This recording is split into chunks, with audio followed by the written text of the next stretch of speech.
How to make more money for entrepreneurs.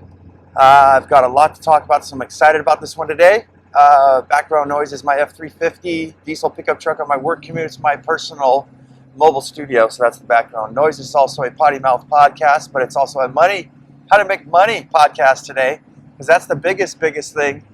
I think a lot of people are going to be interested in this. I think even if you are an employee, a 9-to-5er, blue collar worker, whatever you call it, I think you get something out of this. But hold on, wait, I got something for you too. We're going to do part 2. We're going to do how to make money as a laborer.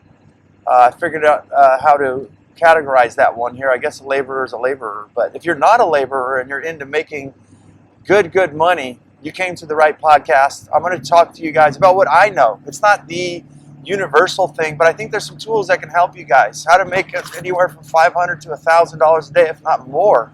And it's not every single day. Everything fluctuates, but I've definitely learned I'm making more money than I ever have. Every year gets better and better, as life in general should. If it's not, there's something wrong. We need to fix that, and that's what we're going to do today. So welcome to another edition of Up and In It. I'm your host, Adrian Babashoff, and if you're new here, welcome as well. And if you're wondering what the show is about, it's entirely dedicated to improving quality of life for both people and planet, exploring alternatives to the daily grind, to liberation and independence, moving you from surviving to thriving and living life raw. All right, very first one. We're just going to get into it. I did say it's a potty mouth podcast. All right. The very first thing is mindset. I give a lot of mindset examples, a lot of philosophies and stuff in my speakings. But I'm going to give you guys a lot of tools, but I want to start off with the philosophy first. And the very first thing I think that people need to tell themselves, and I hear this all the time, and it really bothers me. Sometimes it pisses me off because it's the wrong way to think about stuff. It's the wrong motive. The moment you open your eyes and you get up, you do not get up to go to work. You need to change that. You need to wake up and go make some money. So that's the difference I say, mostly to myself. But I'm telling it to you, all my friends out there, is that when I wake up in the morning, I don't necessarily look at it as the work. I look at it as, how am I going to go and make money today? So stop laboring. Stop getting that mindset of like, well, I just work. And then I hear people a lot who say, I don't know what to do. I've been working really hard. I've been working 2 jobs. I'm still not getting ahead. And I think that work is great. But I think that if you're working at the wrong things, obviously, I think it just needs to be pointed out to some people because they don't get it. It doesn't matter whether you're working 3, 4, 5 jobs. You're not making the money. You need to go where the money is, and I think that's why a lot of people are suppressed. And I think money is a very huge part. It is a very huge part of life. That's what makes the world go round, unfortunately. There are ways, but we're not going to discuss that on the show today, of what you can do to where you don't need money. There's a lot of things, such as growing your own food. You talk about an ROI. These things are producing seeds. I've got loads and loads and loads of different cucumber and pumpkin and tomato seeds that I spent maybe a penny on a seed, and the return on investment was I got probably 1,000 seeds off that one seed. So there's things like that. There's barter and trade, crafting things that you can do, and trading with other people. Trading your time and your goods for other goods. No taxes, no money involved. But to get back in it, yes, I need you guys to start thinking, to consider waking up to make money, not to go to work.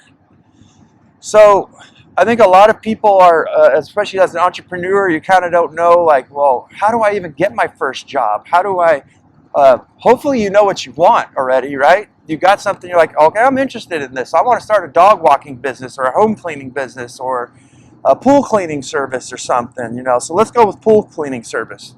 You never cleaned a pool in your life. You have no idea, but you've done the research. We're going to talk about that. And you need a client. Go to a client and give one for free. I know that sounds crazy, but we're stacking functions, as we say on this show a lot, meaning that you're doing one thing that has multiple purposes. It has multiple functions, multiple functionalities. So what's going on here? This is another big lesson, is that you're getting paid, well, in this necessary, you're getting paid by knowledge to learn about the trade that you want to do. So you can tell this person, for instance, for the pool cleaning, I'd like to come here for a month and the only day I have off is Saturday, and I'll do it absolutely free. You can fire me at any time, and I'll just quit. There's no obligations to you. There's no nothing. I am just starting a business, and I want to get some hands-on experience, and I figured I'd like to give back to my community, give to my community in some way, and it's a learning. And that ambition, finding a job too, working for somebody else, giving them a day or two for free is very, very powerful. I think there's so many people who are stingy with their energy, and it's give me, everybody owes me something. But when you give something, you ask nothing in return, it's kind of one of the worst things in a good way that you could do to somebody.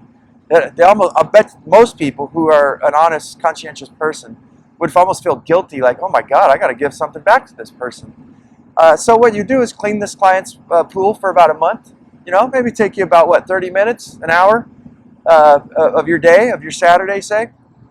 And what you're getting here is you're getting full-blown experience. What I would do is I would just study the waters and do my research and figure out, can I change this water from crystal clear, from like clear to crystal clear? Study their filtration systems. How can I use this other different alternatives and stuff? And just, you get your experience. And then what's great about that, do it locally too, where you're around your home. And then just turn around and say, well, thank you so much for having me do your pool for free. I'm going to move on and go see if I can get some clients. If you would be interested, or you know anybody who's interested, here's my cost. And we're going to get into that. And I was wondering if you'd like to be a client. Maybe they might say no, worst case scenario. And I think a lot of people are so scared of the no factor. You got to get past that, guys. That's being an entrepreneur, being sales, making anything happen besides money. Just sharing ideas, there's always going to be no's, you know? Maybe you don't know. So let's turn off this heater for once. I'm dying in here. So let's move on to the next subject. Go to work for somebody else. If you don't got the balls and you don't have the faith in yourself, you don't believe in yourself enough, go work for somebody else and get paid to actually learn. So this one is actually really, really good, but it doesn't allow you the freedom for you to experiment, because you have to do things the way these people want. But the good thing is that you get to monitor hours and learn all about it. You get to study and ask lots of questions. So you can watch the way the business operates, the way things move, the way things flow, the type of materials and everything, and ask questions why. What's perfect that I would suggest to you if you're going this route is to always ask why. Why are you using this specific type of acid, let's say, for the water? Why are you using this certain of chlorine or chloramine or whatever they use? Or why are you using the float, this and that? You're going to learn so many tricks so fast that these people have experience doing. You're kind of like the wolf in sheep's clothing, because you're coming in and you're gleaning all of their information, which happens all the time. People just ain't smart enough to do that. And I'm not saying that you're supposed to rip somebody off or anything like that. I'm saying be mindful, be respectful, but notice that you can learn a hell of a lot than doing trial and error, because unless you're ignorant like me and you just want to do everything yourself. So yeah, you're basically getting paid to learn. And I think this is very, very powerful. In all cases, you're getting paid to learn. It's better than college, where you pay to learn. And I could see this going on with crazy stuff. Like, what was one the Xbox wife was talking about, going to school to be a mortician, which I think is just weird than shit. But, you know, maybe it's not. But good money, I guess. But as I told her, I said, why don't you go find a mortician? Offer to just watch. If they say you can't legally participate, well, can you stand there and watch what the people are doing? You can learn so much by the observation, the power of observation, going back again to philosophies. I think is if not one of the most powerful things on the planet for ourselves, to better ourselves. And then offer, you know, an incentive. Take them out to dinner or something, or lunch. Buy them lunch every time that you're there, or breakfast, or a cup of coffee, something. You're paying to get some stuff going on here. This is really, really awesome, you know, to get firsthand experience. And if you show up enough, I'll bet you that person would have you start doing little menial tasks like cleaning the table, or this is like a morbid example. But some people, as the ex-wife wanted, that's what they were interested in doing. But you know, I don't know. Yeah, that one's weird. That one's kind of creeped me out. Let's move on to the next subject. You get what I'm talking about. Jesus Christ.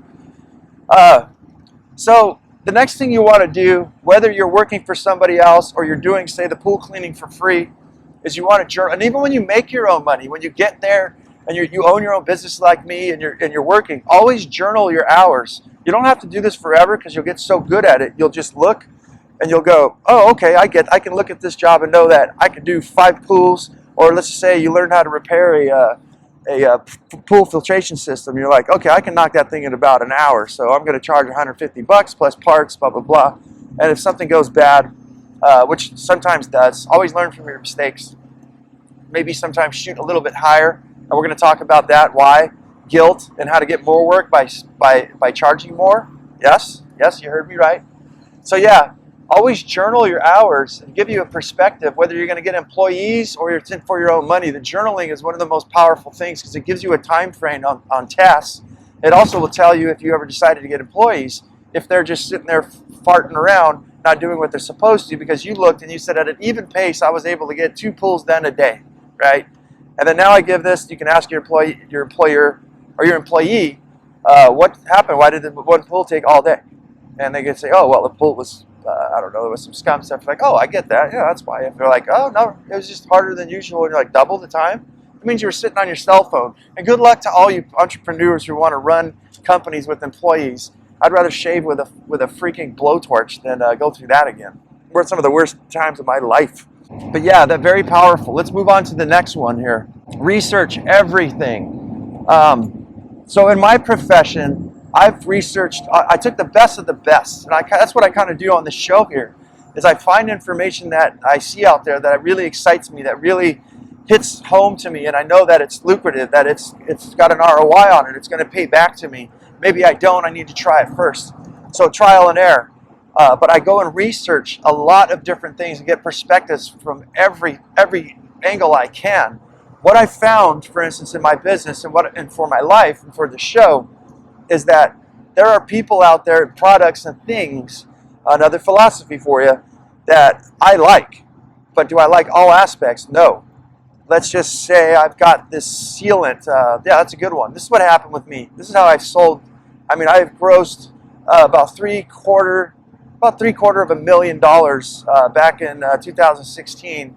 And it was a simple product that won the job over. It was not just my confidence and everything else, but it was a product, and here's how it goes. So there's a company that I don't really agree with all their other products, but they got this one sealant, which is very important. This is what binds everything together. Any joints and cracks. This is in the construction industry, if I'm explaining myself correctly enough. And it's a very crucial part of the job, right? So what I did is I got samples. I made samples at first, then I smartened up to say, hey, can you guys give me a bunch of samples of this? And they gave it to me for free. Didn't have to do so much labor and everything else. So got these things. I started toying around with them. I put it on a brick and started smacking it with a hammer to see if I can make it crack. This thing wouldn't crack. So, I mean, I started beating the hell out of this thing. I grabbed a sledgehammer, broke the brick in half, broke the brick all up into pieces, and this thing still was intact. I ran over it in my truck over gravel. And this sample just did not budge, didn't puncture, didn't do anything. So that was a very powerful thing. This is where I got my confidence, which we're going to talk about, was whatever I'm selling, you need to know, you need to be confident in it. You need to know what you're talking about. This goes with pricing. This goes with your facial expressions when you're looking at somebody to sell something, because they're always looking at you like, are you pulling one over on me? Are you what you say you are? And when you have like a product behind you like this, you can totally stand behind, there's just no fooling. So to wrap this one all up, what I did is I went to large companies, knocked on their door. Some of them they hired me to do a small little job for them. And what I did is I kept working my way up to the top, talking to different people, the manager, the co-manager, the area manager. And I said, I can solve a lot of your problems. And I did exactly what I insinuated for you guys as far as getting a new client. I said, when I got to the main source of this business, the main head honcho, I said, here's I can solve all your guys' problems. Let's make this quick. I had a meeting with about 6-7 people there, and I gave each one of them the sample. And I says, well, don't take my word for it of how I can solve your problems. Go home and pack a lunch and see if you can do some damage to my product, is what I called it. I didn't call it by the other. You're branding yourself all the time, too. That's a very important thing that I didn't put in my show notes here, is you want to always make sure you brand yourself. So I took the stickers off of these samples, for instance, when I handed it to them, and I just called it my product.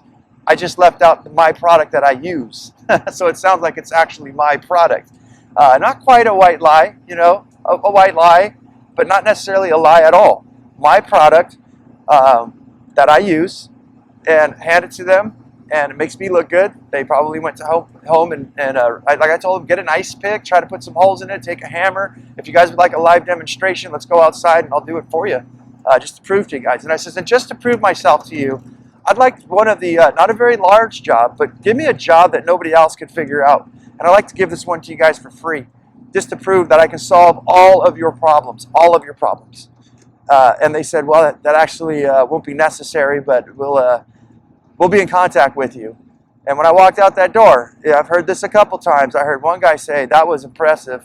The other guy goes, that's what I'm talking about. I knew I sealed the deal right then and there, before I even left the building. So give some stuff away for free, do some research, and I'll try to talk a little bit more about that is in life in general, not just business and making money, but always research everything and grab the best of the best. So I'll finish up with that product that I use. I took that product, and this is an example for life, money, business, everything.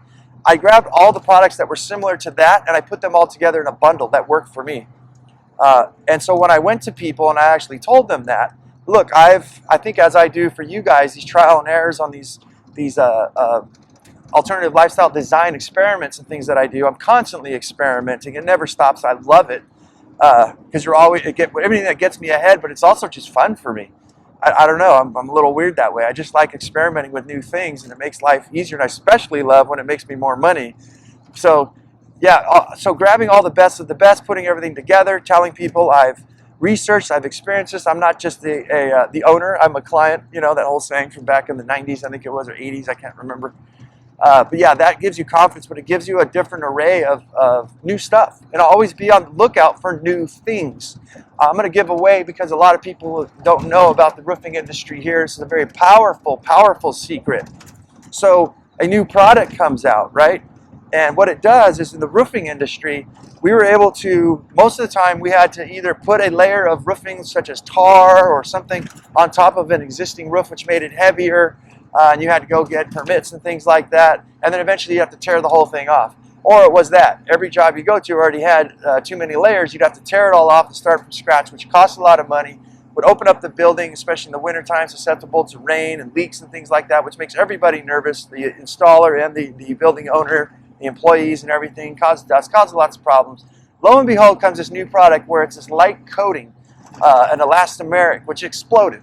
But back when the product first came out, I was attuned to this, and when I would walk into a business deal, into where they invite multiple contractors, right? A bidding, there we go. There was like a bidding war, right? We'd all come in. Everybody was saying, we're going to tear out all this stuff, and we're going to throw some tar down and all this. And then I come in and say, well, how about for half the price, we just resurface the roof, recoat it. And not only will it save you on energy because it's reflective, and yada, yada, yada, and all this kind of stuff, and how it rehydrate and seal. Let's restore instead of replace this thing for maybe not half the price, for a third of the price, or maybe for the full price is what I ended up learning doing, saying, I'll match what those guys are saying, but I'm not going to disturb your building. I'm just going to resurface it.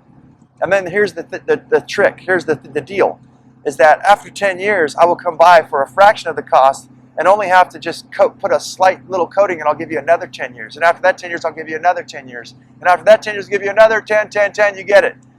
You'll save 30% on your electric bill, all this stuff in comparison to what other people are doing.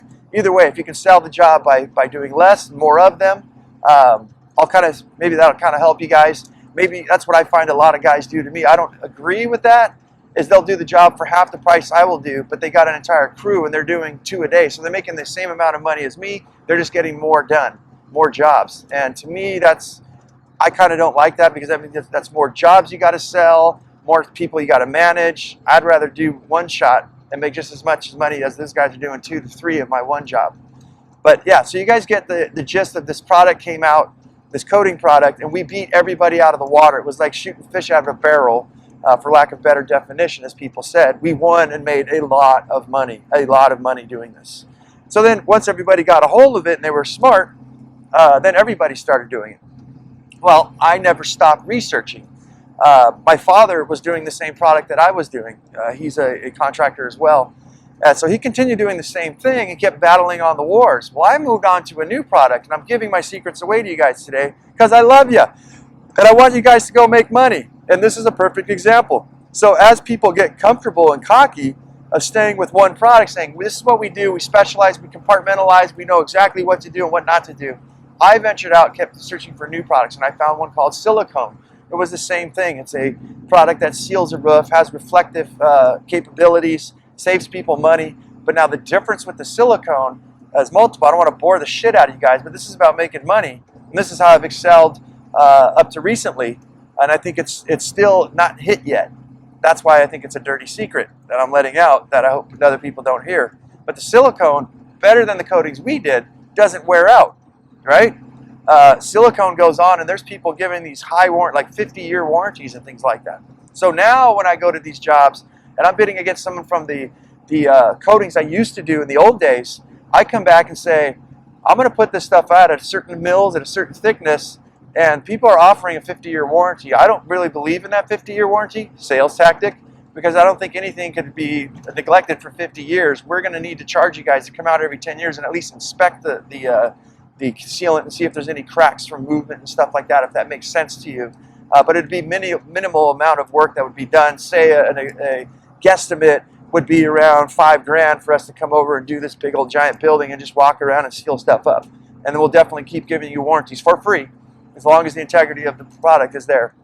And sales tactic, that the manufacturer of the product is still in business, that we could actually buy their stuff. If not, we are prepared to use our own products to repair that, and we will continue to do this business for the lifetime of you and me and this roof. So yeah, I found a product that I want to bore you guys with the details that outperformed the old one. So the point being is that there's always new stuff that you need to stay vigilant about and always stay up, because why? Because your competitors will come and beat you out with stuff. You got cocky, you got comfortable, and now you're missing the train. You need to always stay and research these products and stay up on the uppity up with everything that's new. And this day and age, especially in the tech world, I think across the board with everything, I think everything is going to change. Our technological advancements are changing everything, and things unimaginable. Jobs you never thought that could be taken away, they're going to be taken away. Mark my words, I stand really firm on this one. We are going to see some things that'll blow your mind. Just to give you guys an idea, if you don't believe me and think I'm full of shit, look at the home clock, the alarm clock, or watches. They finally brought watches back. I don't stay attuned to these things, but the cell phone has replaced so much things that you would say, nah, there's no way. There's no way that that's ever going to go away. A clock to tell time, and look what the cell phone did. Murdered a lot and continues to murder a lot of industries. So don't get cocky. Make sure you stay on the uppity up, because that's how you're going to really make money. So confidence for the sale. I've already talked to you guys. You did your research. You screwed around with the product. You feel really confident about it and everything. You feel confident about your work, I think, is another one for me. And not only do I have all these products, I don't think I have this on my show notes here for you guys, but the way I apply the products is a whole different thing here. So when everybody's coming in and saying the same shit, or they're saying different, some of them may vary, but for the most part, what I've learned is, like, at least in the construction industry, and I think it go across the board with a lot, everyone's trying to sell this. There's the same product, right? There's only so much you can say about it. But what you can say is how you actually apply it differently. This is very powerful to stand out from the herd, to be the ugly duckling. It's not that hard when you're old and wrinkly like me and balding, and you're in your 40s. You stand out no problem. But always do things different so that it makes people think. But you got to get the confidence in yourself, because when you're selling something, as I said, most people are looking at you. There's an eye contact thing that's going on there, body language and everything. And I don't have too much time to get into this, but I'll give you guys a little bit. It's kind of psychological. You can tell from your clients watching you, you're watching them if you're smart. And what a client wants to respond to, such things as women, men say that women do. I've actually experienced that. They respond more to confidence, not cockiness, but confidence. I think all people respond to confidence. But when they're watching you, they're watching to see where your eyes are going. Someone's smart, especially if you're dealing with big money. They can tell somebody who's full of shit. It's not their first rodeo. But you stand straight. hold your head level with your shoulders straight and everything. You don't open your stance wide.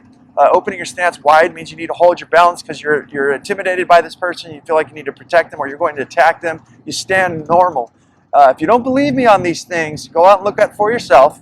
Your hand movements, if you're constantly wringing your hands or something, there's the steeple and things like this where you go. To me, it's a fist is a very drastic thing. You don't want to say that unless you're really driving something, like maybe other contractors who do. I use it like a knife. It's not. It's kind of in between as being a little assertive, but what I come in is they drive my point like this, and I'm like, well, these other contractors are going to come in. If they're not telling you this and they're not telling you that, then that's not a really good deal. I go, they're telling you this and they're telling you that. In the middle, that's not a really good deal. And it really angers me when I hear, just very briefly hold my fist and go, it really angers me, hold it close to my face, and then open my hands immediately. Say, when people don't explain these things, because that's what I like other people explain to me. Just tell me what I'm getting, what I'm not getting. Don't lie to me. If we need extra stuff, I'll pay for it. I just need to know up front. So I actually prefer the open hand and the side like this of talking, and also, you know, and not being too close to them and watching their eyes as well. So it's very evil, I think, with these type of things, because you can always tell somebody whose feet are inturned and they're always holding their hands, or they have their hands around their rib cage or something, their head's low. It means they're very submissive, and I think some people would take advantage of these people. That's when I actually lower my voice, and then I kind of use my hand out like, hey, I'm not here to hurt. I'm not saying I'm not here to hurt you. The hand is saying it. And you come in, you kind of put your head down, and you're like, so let me know what you're interested in. Like, what is your interest with this home, let's just say, or construction? Are you keeping it long-term, short-term? Like, how much money do you actually want to invest in it?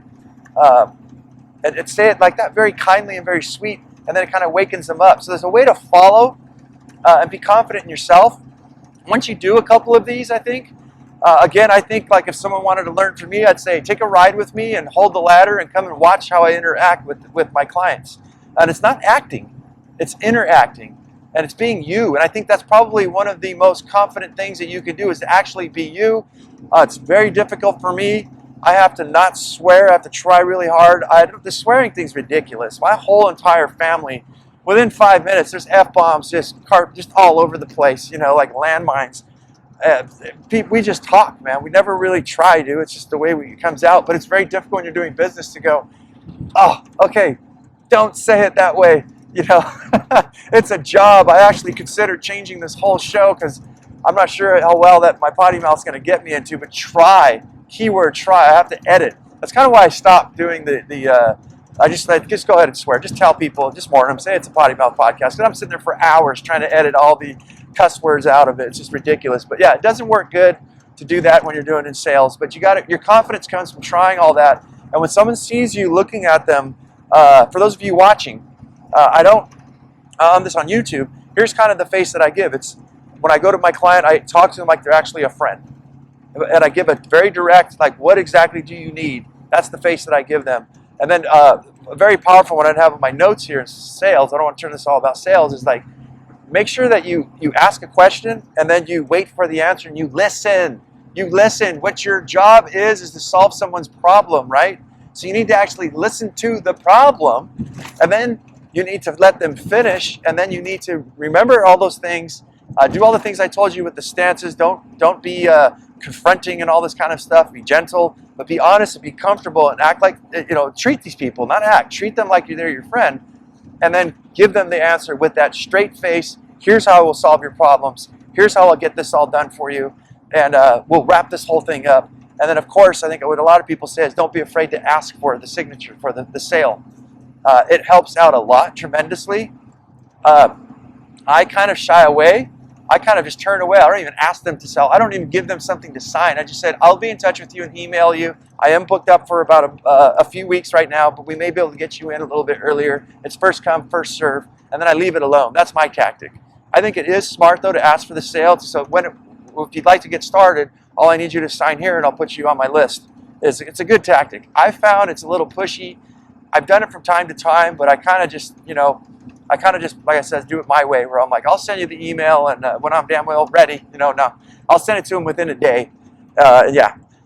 So yeah, that's how you get your confidence for the sale. I hope that one helped you guys out. But pick high-paying jobs is our next one. I noticed I used to just take any job I could. We'd bid, I'd go to people, and I would say, I learned later in life, way later in life, I wish I had someone tell me this, because when I was bidding construction jobs, I would say, can we compare apples to apples while I'm here? I'll give you a free consultation, you know, and they'd show me or tell me what the price is. I said, what exactly are these people doing? Most of them wouldn't even pull out the contract. I'd say, if you'd like to read so we can do apples to apples. They didn't really care, which we'll get into this one. Well, basically, let's just go into it, I guess. These people didn't want to get educated, and they didn't want to go to apples to apples. They wanted to go with the lowest price possible. So they didn't really give a shit too much about quality, about me. What I had to say was, can you get the job done, clown, and can you do it for half the price? My confidence, again, came back when I would say, I can literally make no money. I'd be giving you my money to do that job. I don't know how a person can honestly start and do that job for that amount of money. That's actually ridiculous. I give them a little bit. I tell them, for instance, for you guys to not get cocky and say, this guy said he makes $1,000 a day. That's my goal every single day. Yes, to make $1,000 a day. Is that what I take home? Is that what I net? For those of you who don't know, net is what you take after deductions, after all the taxes and everything like that. No, I do not. About 70% from Sunnyside, California goes to taxes and insurances and things like that. So I'm not really making $1,000 a day. But I figured, and we're going to get into that, confidence and the cost of you to do jobs and not feel guilty about it. I feel guilty 0% about charging a client $1,000 a day. I will charge them $500 a day when it's something that's, say, a half day, and I can group it up with somebody else's. I'm not cheating there. I'm still making $1,000 a day. You know, granted, not netting, but I'm making the money I feel confident and feel good about for my lifestyle design to make my life go on, and for the place I live in and expenses that I also have to pay, including these clients. So why would I pay more money or take less pay so that this person can get a better deal? It's not a win-win situation for everybody. It's not equal value for value exchange is what I like to explain it. And I tell my clients that too. Here's the cost of the job. It's equal value for value exchange. I did pack on, sometimes I'll tell them, if it kind of gets a little nitty-gritty, I did pack on a little bit extra money for, say, this part, and some things of that nature, just in case I need it, because it's very difficult to ask for extra money, which is a very good thing for you guys to learn, which I think I had in my show notes here. Get extra money up front for things. You don't even necessarily have to tell somebody, but you get that money in case you needed it. And then if you screw up and there was something that happened that you didn't know you needed to do, you have that money to back you up, because it's very difficult to ask, hey, look, I screwed up. I need an additional $1,000 or $2,000. We never figured that we're going to have to do this shit. Doesn't work out. But you also have the confidence to sell a job is to tell the client, look, there's no adding or anything. If I have to put my own money in this job, I walk away when this job is done. My other thing is I have enough working capital. You don't pay me a dime until your job is completed and you are completely satisfied. I'll give you guys another secret of what I do. I videotape every step of the way that I do. Not the whole entire, every nail that I hammer in or anything like that, but everything I find. When I open up a section, I take a video of it, very short. When I find something, a problem, I take a video of it, I remove it, I replace it, I take a video of that. Let's just say there was some wet insulation and I wanted to be handy and give the client something free. I show them that for no charge. I pulled out this wet insulation and replaced it. It only cost me a couple bucks, you know, some gas money to go to the store, but it made them happy and it made me look really good, right? Next for the next sales. So yeah, always ask for the extra money, and then I guess we'll give it in the next one. We'll save it. We'll save it there. That's a very good one. But picking high-paid jobs, let's stick to that subject there and finish it. I have people who I know who are doing multiple jobs, lots of jobs. Some of them are making more money than me. And when you would look at that, you would say, yeah, you're not getting it, Adrian. You're not making as much money as this person. The amount of employees and the amount of expenses that these people need to make compared to my low overhead, because of my alternative lifestyle design, which I've applied into my business as well, my overhead is super, super low. Just to give you guys an example, when I say I do a job for $1,000 a day, that's the profit part before it gets taken by all the agencies of Sunnyside, California. But I'll add on my materials. My materials are gas and maybe $100 of materials. The rest was all labor. Other companies have to pay for an office, they have to pay for all this stuff. Their overhead is huge. It's very, very large. So you would think that these companies are making more money than me, but if you look at the amount of jobs I'm doing and also the time that I do these jobs, I'm actually making just as much money as they are. And if I so chose to split this off and do even bigger, which I don't really care to do right now because I have children and I have a life. I want to take care of my health better. I want to spend time with my children while they're children, because when they're gone, they're gone. They're going to take off. My other thing is I have a special needs kid. For those of you who don't know, I may have her for the rest of my life, so that's why I'm doing extra things, which we're not going to get into. But yeah, I want to enjoy life while I'm young. I like my mini retirements. I don't want to just bust ass straight, boom, boom, boom. I don't want to get myself involved with something that I can't get out of, or that's I'm definitely married to. I'm separated, happily fucking so, with obligations. Most of my jobs, what I love about my job the most, I'm just going to go on a spur here, is that it's start and finish. Meaning that I start, I finish. When it rains like heck, which also comes with my confidence, if I'm not making enough money on a job, I'll walk away from a job before I even start it. If I look at a bid and say, well, yeah, I can't. No, because I can't get behind that. Taking all the money and be able to take the time that I do to do everything right, I know my shit nothing goes bad, nothing's defective. Very, very rare. Once in a blue moon, there's something, and the times I went wasn't even my fault, it was something else. Where was I? I went off. Getting those high-paying jobs, guys, I guess it's a lesson to learn that there's clients that are cheap. That's all they want is cheap. So you can't win every single job. I would say for me, too, a handle that you guys can get is that when I'm already booked up, I've already got 4, 5, 6, 7, 8, sometimes 10 jobs already sold. I go in with confidence, and I look at a job, and I say, well, it's going to cost this amount of money.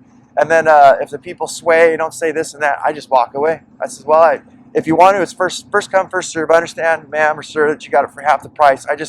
I physically cannot do the job. It's just, and mentally, there's just no money in it. But if something does seem to happen and the person stops halfway or something goes south, here's my card, give me a call. I'll come out and give you another free bid, and we'll see if we can fix your problems. That's what I do. I'm a problem solver, but sorry, I cannot fix your problem for that amount of money.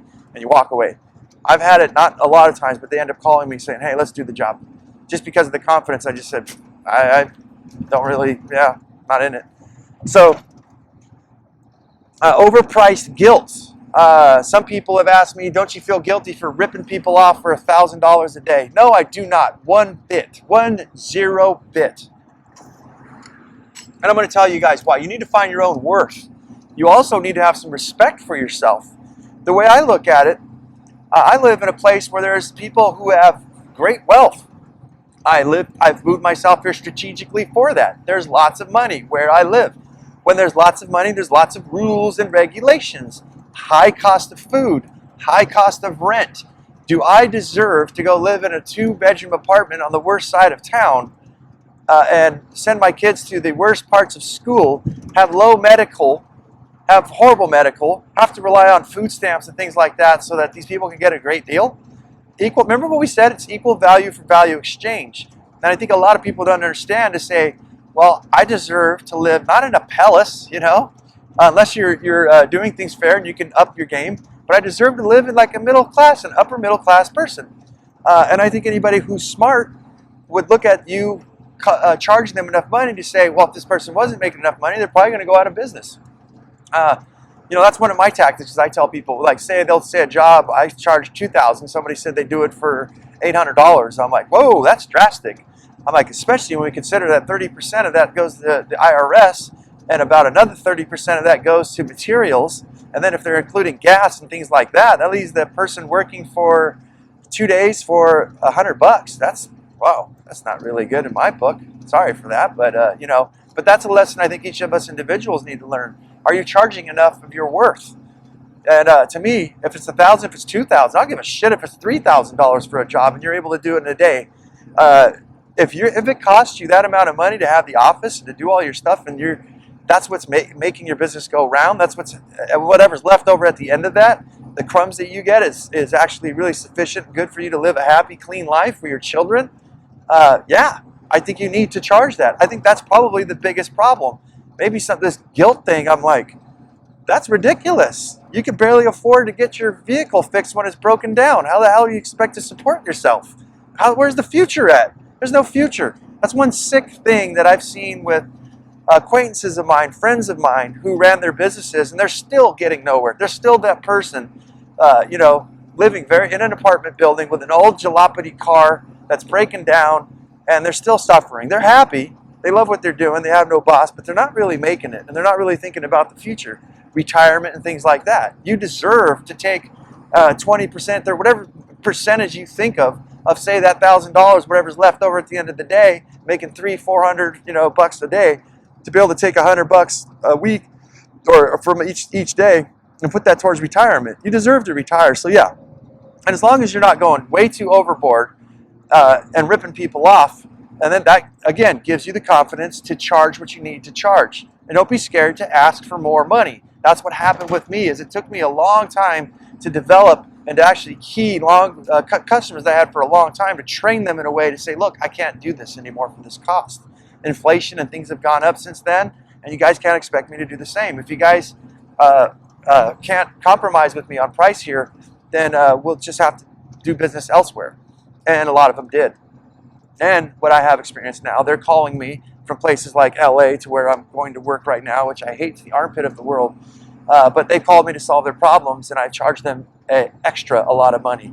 The thing is, I think another tip for you guys, is that a lot of people don't do what they say they're going to do. A lot of people actually suck. A lot of people don't want to do the work. We're going to talk about that in a second here. And when you're a person of your word, and you do what you say, and you do things like me where you repair roofs and it's been over a decade and they still ain't leaking, and they got new people in and their shit was only 2-3 years old and it's leaking and they're nowhere to be found, and it happens over and over again, they kind of call back and go, well, okay, we accept your terms and we agree to it. So yeah, gives you confidence. So overpriced, no. You need to figure that out as soon as possible. So I want to go back to giving money back. And I always ask for extra money. So this is not, and this is the overpriced. I do not feel guilty unless I keep the money. In certain circumstances, I'm like, no, this was very difficult. If people were problematic and everything, it cost me. I'm like, no, I'm going to keep this extra money that I charged this person. But most of the time, I find I'm able to actually give $200-300, $400, $500, $50, anything. I look back and I deduct it off the check when I tell the client, thank you, but there was a certain aspect of the job I thought we need to do, and I wanted to cover my end, and I didn't need it. It's not my money, so we're giving you a refund. Those people, when you do something like that, talk about blow up. They go insane. It's just like I told you, when you give a day for free working for somebody, or a client, you give that client a free job, that blows their mind, especially if you got the balls to do it like me. So give me the hardest one that you got and I will do it for free. I will fix that thing for you. And yeah, and then when you give them money back, it just makes them all go, not all, some people don't even say a word, just like, thank you, yeah, now get the hell out of here, stingy little fuckers. But I've gotten so much jobs from doing things like that. It saved my rear in case something extra did happen, made me look good, make me feel good, giving the money back, seeing them excited. And they went and told all their friends, like, dude, this guy is the most trustworthy guy around, knows his shit, knows what he's doing. And it brought me a hell of a lot more business. And when you kind of look at this, it's almost free advertisement. It's not almost, it is. You're basically giving trust for free. You charge the client, you took money from them, you gave it back, and it makes you look good for free. And if there was a problem, you got your ass covered. So I don't understand why a lot of people don't do that. I think they get stingy. They want to keep more and make more. And everybody's looking at how can I screw somebody over to make money, instead of looking how can I help somebody to make money and make this more symbiotic, more of a permaculture, like natural farming. What can we do to keep this thing rolling in a symbiotic relationship? And when you start doing that, when you're honest, you have nothing to fear. Talk about confidence. That's how I get my confidence. There's nothing that I say that I don't stand 100% behind. There may be some things that I'm going to be wrong about, because there's things always changing. We need to pivot that I may speak of, but I'm willing to eat my own shit and say, dude, I believed in that then, but I don't really believe in that now. Here's why, but here's what I've moved on to progress, to look for solutions and not the problems. Yes, I've moved on.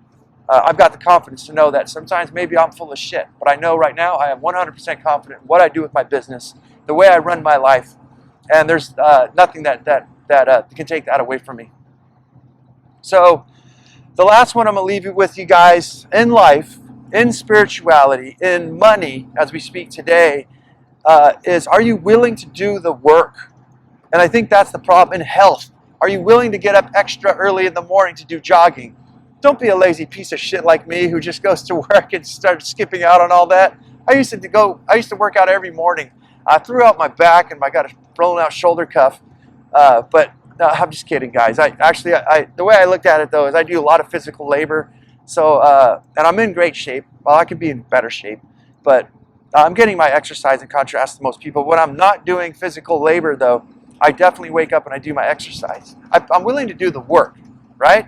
And all of this stuff I speak to you about, to do all this research, to sit for hours and hours YouTubing and Googling all these new products, going out to seminars, paying to have to go to these things with gas, if some of them are free, making phone calls and having people tell you no, having people tell you yes, calling manufacturers, people who manufacture things, and you're calling to get samples from them or to learn, they're more than happy because they know that you're an advocate for them.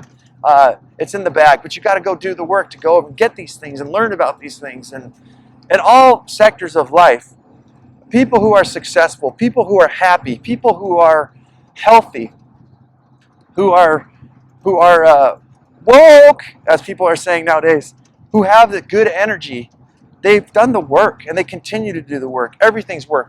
There's no such thing as a free ride. Nothing happens for free.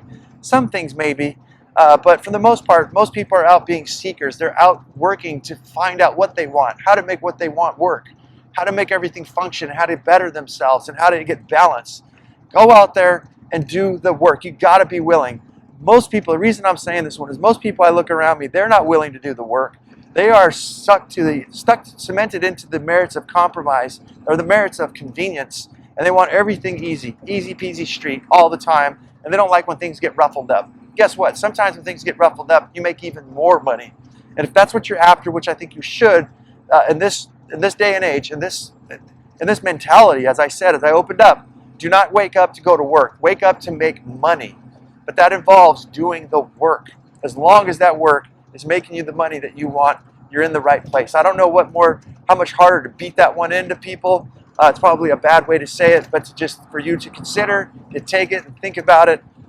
I'll say it one more time. Do not get up to go to work. Get up to make money. Use your energy go where the money is. Stop going where the money isn't, and watch your life improve. That's the show, guys, and I hope this one has helped you guys out. I said my life should be getting better for you every single year. If it's not, we got something fucking wrong. We need to figure out what that is, eradicate it immediately, and start moving on to something else. So glad to have you here. Check this show out. It's Up and In It on TikTok, Instagram, Facebook, YouTube, and everywhere that there's podcasts. And as I always say, guys, go out there and have yourself a near-life experience. Don't lose your muchness. Carry on the fire. Human up. Live it, love it, own it. And bone it, my friends.